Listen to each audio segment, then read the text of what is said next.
After the little boy, Matt, consumed 180 candies for lunch, the doctor fainted upon seeing his brain scan. Matt's family was not a happy, perfect one, even though it hadn't always been that way. Suddenly, everything changed and his parents began to argue, with their conflicts escalating day by day.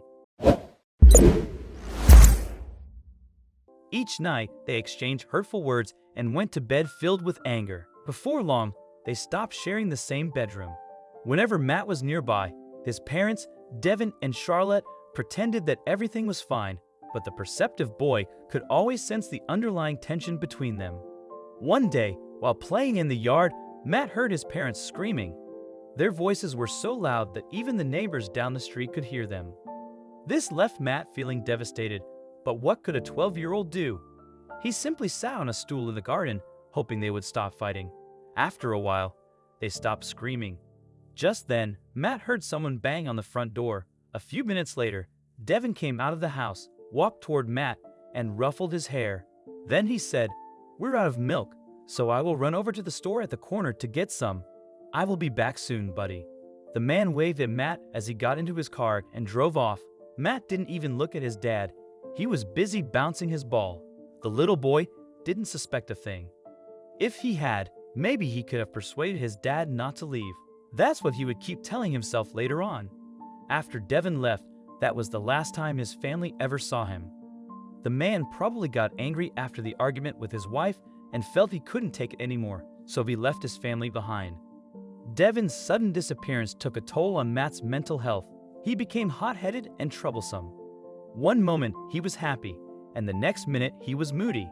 His mother, Charlotte, bore the brunt of his bad behavior. She did everything she could to curb her son's waywardness. She talked to him, scolded him, and grounded him, but nothing worked. One Tuesday, while Charlotte was working at her computer, her phone rang.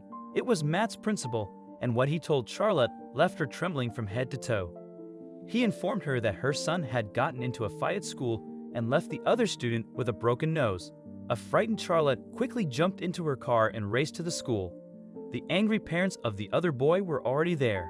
Charlotte apologized to them and the school for her son's behavior and promised that it would never happen again.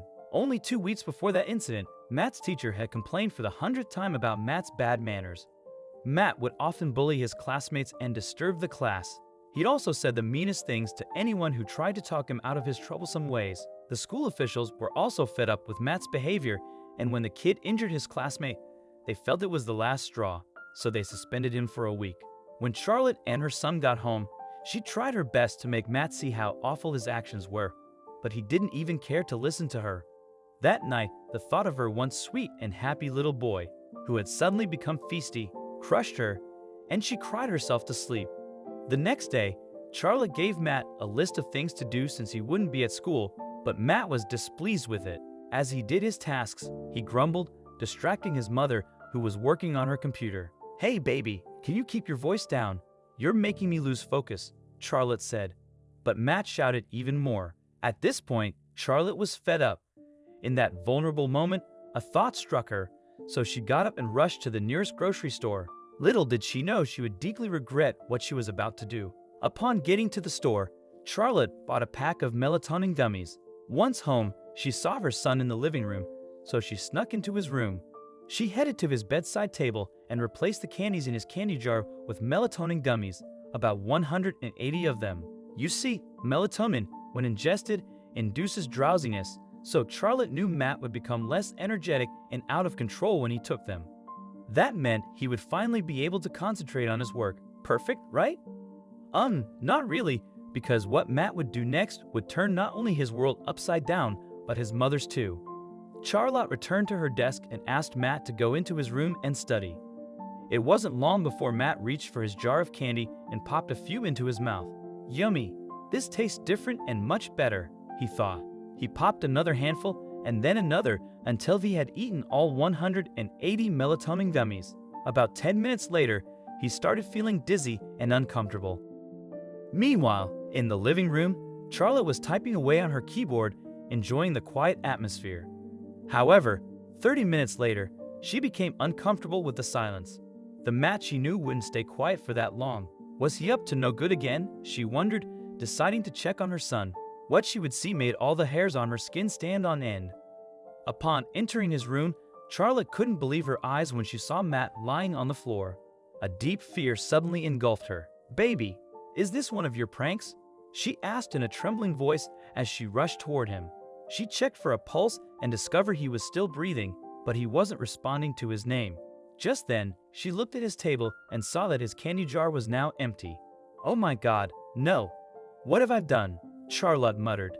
Not even in her wildest dreams did she expect her son to eat all 180 melatonin gummies at once. She heard voices in her head calling her a terrible mother. "I didn't mean to. I'm so sorry," Charlotte wept. She quickly reached for her phone and called 911. Within 10 minutes, an ambulance arrived and Matt was rushed to the hospital. Once there, Charlotte couldn't bring herself to tell the doctors what she had done, so she told them that Matt had eaten all the candies and she found him slumped on the ground. As a result, the doctors found it difficult to diagnose what was wrong with the boy. They noted that Matt wasn't conscious of his environment and that he also appeared somnolent. They admitted him and carried out an MRI scan. 2 days later, when the results came out, one nurse took them to the doctor in charge of Matt's case. But as soon as the doctor saw the results, his eyes popped open. "Oh my God, not again!" He groaned and fainted. You see, that week, this doctor had seen several cases of children with saddening conditions, and when he saw that Matt's results showed he had a tumor, he felt overwhelmed and passed out.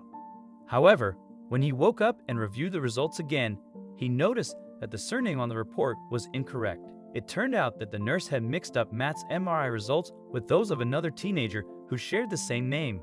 Once they located Matt's actual MRI scan, the results revealed that there was nothing wrong with his brain. This left the doctor even more perplexed, and he informed Charlotte that they would need to conduct some blood tests.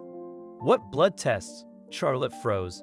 At that moment, she realized it was time to come clean, so she explained the entire melatonin gummy situation to the doctor. Now that he understood the source of the problem, he performed the necessary tests and soon diagnosed Matt with hypermethyleminemia, a condition characterized by excess methionine in the blood. The human body naturally produces melatonin, which helps regulate sleep patterns. However, having an excess of melatonin in the body, as in Matt's case, can lead to abnormal drowsiness and disorientation, which is exactly what happened to him. Fortunately, he wasn't taking any other medications at the time, as combining melatonin with certain drugs could be dangerous. After receiving proper care, Matt's health improved, and a few days later, he was discharged. The doctors informed Charlotte that his sleep patterns would be disorganized for a while but should return to normal soon. Matt was thrilled to go home, and his mother never found the courage to tell him the real reason he had ended up in the hospital. She planned to share the truth with him when he was older and better able to understand. Charlotte learned a valuable lesson and vowed never to repeat her mistake. She also became more patient with her son. As for Matt, after the incident, he became calmer and more obedient, and he started to get along better with his mother. I wish them a life filled with love and happiness. What do you think about this story? Feel free to share your thoughts in the comment section. Thank you.